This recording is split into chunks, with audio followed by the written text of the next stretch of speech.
Hey y'all, this is TCA Gaming. Make sure my mic is on.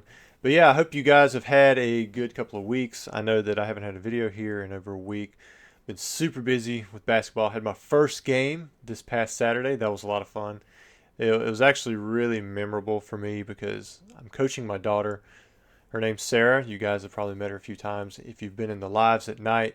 And she stole the ball the very first possession, ran down the court, and scored the first basket. So my first game as a head coach, my daughter stole the ball, first possession, made the first basket. This is the same girl who who who had that Charizard V from Champions Path that was graded, and it was the very first one graded by BGS, and it was my only to this date black label that I've gotten from them.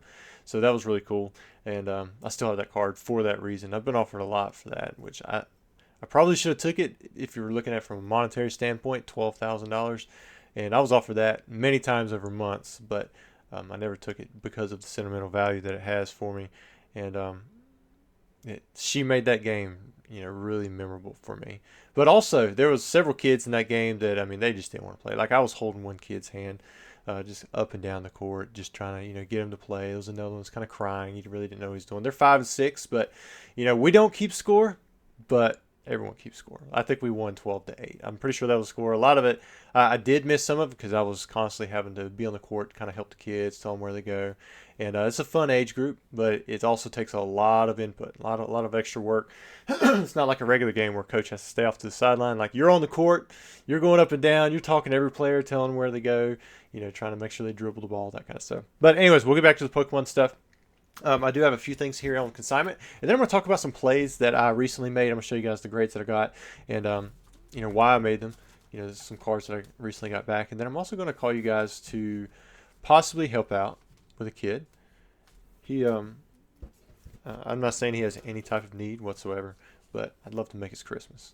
So we've got Plasma Storm here. The other one was Dragon's Exalted. Both these boxes look pretty good. I think with the Plasma Storm, the only thing that looked a little different was there was a smudge right here. But that's mainly from this Pokeball, and I've seen this before, so it really wasn't that big of a red flag to me. In fact, I would almost say that it's added providence because if somebody was resealing a box and they saw that, they'd probably just redo it. Like if they could do a seal this good, then they're just like, hey, let's just take it off and do another one. And that's just my 2 cents on it. But I feel confident enough in these boxes. Put my name behind it. I'm going to keep them sealed, and they are in auction right now. Something that I bought. I got this off of Vintage Yu-Gi-Oh. It's something like that. Man, I can never remember the Yu-Gi-Oh guys. One of these days I'm gonna remember all of them. But I told you guys I'd like to have a Wing Weaver first edition PSA 10 one day, and so I picked this up from them. Thought it was actually a pretty good grade. Like it was a solid 10. Unlike that unlimited Wing Weaver that I picked up that looked really bad. But yeah, so this is really cool. I'm glad to add this one to my collection. This used to be the card that I remember opening up a Pharaoh Servant pack, and it was kind of like my most expensive or highest attack card, 2750. And so I thought that was really cool that I could finally pick one up for a decent price. So I went ahead and did it. I'm going to add it to my personal collection. Now, before I get into the plays, there's a guy. Everybody knows, on eBay, when you get that buyer that's like, hey, this isn't what I thought it was. Can I return it? And that's like a really annoying type thing. But what happened was I had someone who bought 1,000 energies, which is really only for deck building. It's really clear in the listing that's what it is. But the parent got it in. They were like, hey, I'm really sorry. Like, I didn't realize these weren't Pokemon cards that kids would want. And I gave these to my kid. He was super excited. He just wanted to be included. And he took them to school, and the other kids were making fun of him because they're not real Pokemon cards. And well, she didn't put it that way, but the way she said it was like, they don't have Pokemon on them. I realized there was a Pokemon on the back, and it might have been, I can't remember if it was mom or dad. Maybe they didn't say.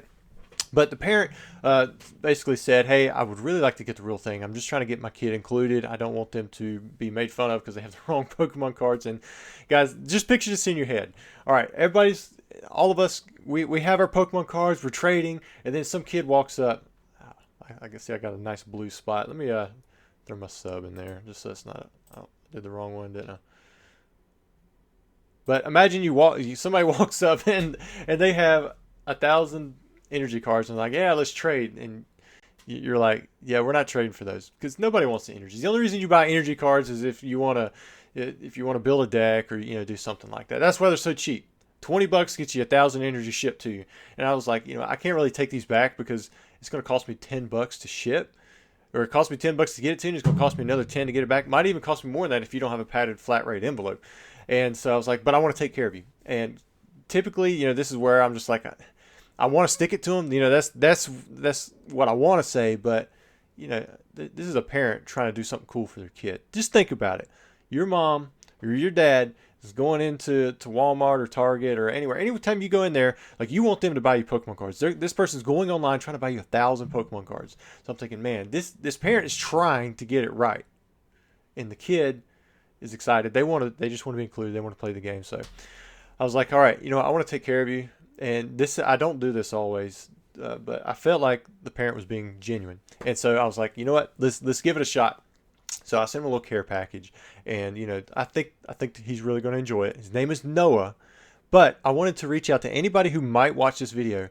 If you want to send Noah a little Christmas gift, just to show how welcoming the Pokemon community, I know people don't like to use that word, but just to show him, like, hey, welcome to Pokemon collecting. I hope you have a great journey. Anything, like, you want to write him a little nice note, you can send it to me, and I'll make sure it gets to Noah.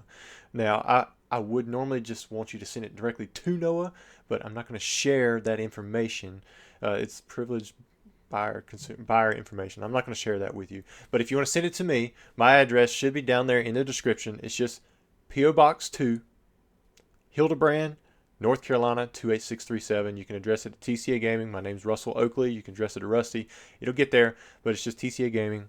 P.O. Box 2, Hildebrand, North Carolina 28637. Like I said, it should be in the description. If you send it to me, make sure in the package it actually says that it's for Noah, and it's not like a consignment or something, and I'll make sure it gets to him. If you can get it to me quickly, it'd be nice if we could get it to him for Christmas. But I thought it'd be kind of cool. Maybe make a memory for one kid. Just make a difference for one kid. Let them know that they're welcome.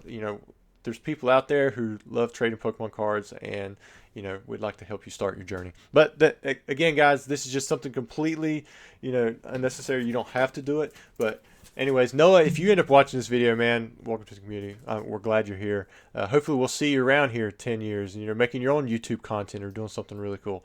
You just never know how you might impact people. I remember when I was younger, my mom and dad, they got me like 10 to 15 Team Rocket packs. I can't remember the exact count. They got my brothers, same thing. Like back then, 10 to 15 packs, like that was, you might as well just bought a new car for somebody. But as a kid for Christmas, I remember opening those things up. I pulled 2 Dark Raichus for Christmas, 2 Dark Raichus. I memean, I will never forget that. And I sent him some 151 packs of modern stuff. And you never know, you might pull something good, you might not. But I would think that if he pulls something cool out of there, maybe he made a memory and it's Pokemon related, and it's just something that can be carried on, and he might turn into the next, hey, you know what, Real Breaking Nate, one of the guys that I've never really interacted with in the hobby. I saw him on Poke Radar's podcast recently. That was a really cool story. If you guys haven't seen that, head over to Pokemon Radar or Poke Radar's, I don't even know which one it is now. Head over to Radar's, I think it's Radar's channel. Check it out. He's got a really cool story there. It's very interesting to see. But to get to the plays, I told you guys I was going to show you guys. Let me see. Let's start with these right here. So a lot of people wanted to buy in on the trick or trade boosters. If you were at my house or you've heard some of the people who were at my house talk, I have a lot of trick or trade booster packs, so I could kind of do all kinds of different plays. I've made complete sets. I've done some of the single cards, and I've also graded some of the cards. And I think that the graded card route for just a few of the cards in the set is probably has the best possibility of making a little bit of money back. But I bought way too many packs. It's like 100,000 packs, and so I had several thousand opened up, and I had some sets made. And then from the extra Gengar, Pikachu, and Mimikyu, those were my 3 favorite that I think also carry over to a large majority of the people out there. I've selected some of the best holos to go to CDC. Now, here's the thing. Like, out of a stack of Gengars, I might have only sent like 30 of them, maybe more than that, because a lot of these holos straight out of the pack, for some reason, they have this dent thing going on right in the middle of the card. So you got to look at every single card, otherwise you're going to be getting a bunch of 5s. And At a 10, you know, say I'm $12 all into it. I think I'm asking like 20, 25 bucks for something like this. Maybe it's a little bit more, maybe it's a little less, but it's not too much more. And then the pristines, I think I'm doing like 35 or 40 bucks. But there's a lot of margin there. I mean, you got to imagine these cards, they're probably costing less than $1 if you factor in how many packs you open up, and because it's like $4, or like you can get 4 of these packs for $1 if you bought them straight from distribution. You probably get them even cheaper than that now. The places have been overloaded with them, where you can find some after Halloween sales. But that's approximately what I paid, 25 cents a pack or so. And you still got, I think you get one holo every pack. I can't remember for sure, but I think it's one holo every pack. And but some of them are going to be damaged, some of them are not going to be these other cards. So I'm going to say maybe $1, $2 at most per one of these cards that I had graded.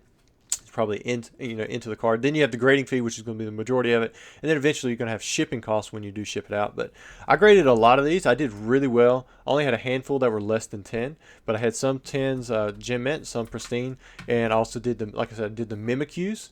And then also did the Pikachus, and all these are kind of around the same price. I've already started selling a few of them, so I think I'm in a good price starting range for it. It's a card that could go up over time, but it may not. I mean, it's got to be one of the most common, holos that you can get out there.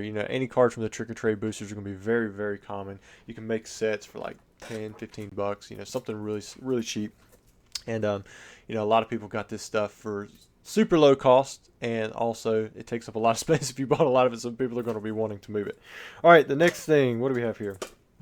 So before I get into this too much, guys, know that I've already set back like 40 or 50 of these, so I'm motivated to tell you guys I think it's still a good deal. Anytime I graded these Pikachu EXs, I've been selling anything that's 10, a CGC 10, Gem Mint, or lower, but I've been setting back my Pristines. I think this card has a lot of potential. It hasn't shown that so far. We've seen a lot. I mean, the prices are still coming down. The Yokohama decks are very cheap. I think you can get them for like 170 bucks or so, maybe even less than that now. If you're coming straight out of Japan, you're buying several of them.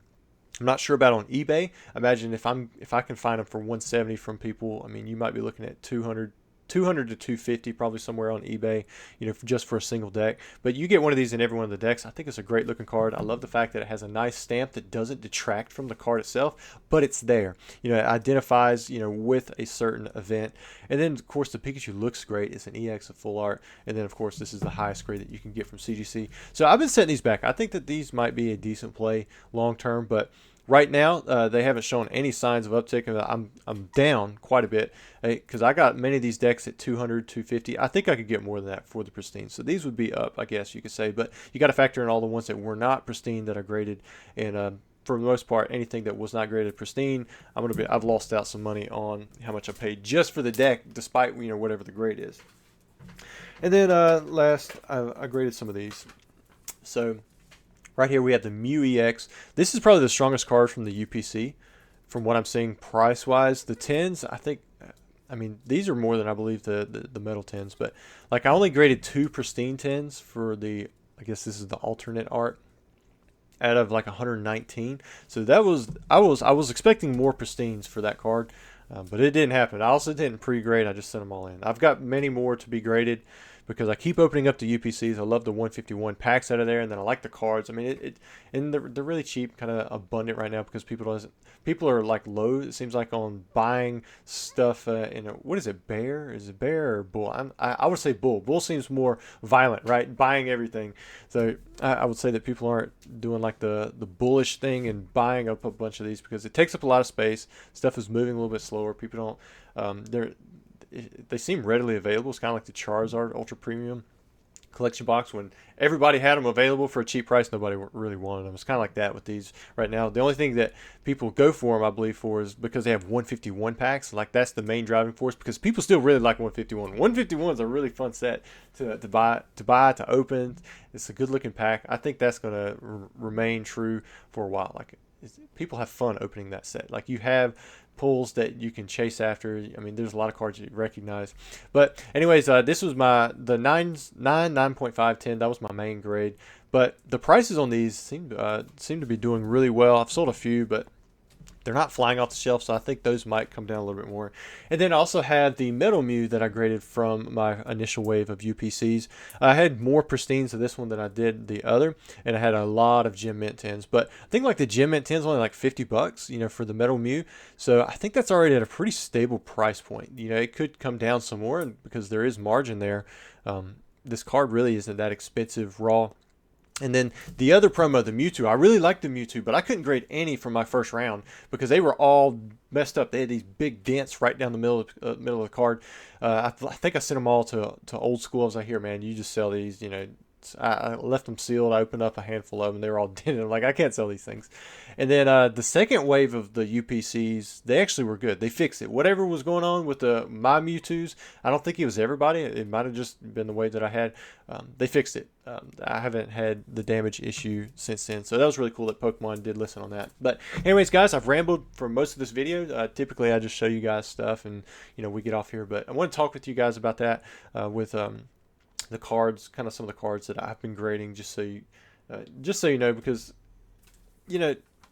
it's kind of cool to see them up online, but it's like sometimes you wonder, like, why is he grading that? Why would he grade a Pikachu, from the Trick or Trade booster? I mean, it costs so much more than what the card itself costs, and that's a valid point. And I'm just kind of going through some of the margins. Sometimes it's nice to have a variety of items, but if I can't sell them at the Gem Mint 10 or Pristine 10, you make a really, really healthy margin on a card like that. But a lot of times it's a lot of upfront cost that just sits and sits and sits. And then, but as you slowly sell them, or when it finally catches and gets really hot, you can move all that product at once. And that's what I see with a lot of these promos that I grade at different times. Also, if you guys do want to send Noah anything, just send it to my address. I'll make sure it gets to him. If you need me to send you additional tracking or receipts or anything like that, I can do that, of course. And this is not anything that you have to do, but definitely appreciate everyone who is considering it. And if nothing else, throw in the comments. Even if you can't contribute, that way, just be like, hey, Noah, welcome to the community. Welcome to Pokemon collecting and trading. And we hope to see you around for many years. Guys, hope you enjoyed the holidays and have a very Merry Christmas. I should have another video out next week, but we'll see. I'm going to be kind of winding down the consignments these last few weeks here. I want to spend some time with the family. And, yeah, have a very Merry Christmas, Happy New Year, all that good stuff.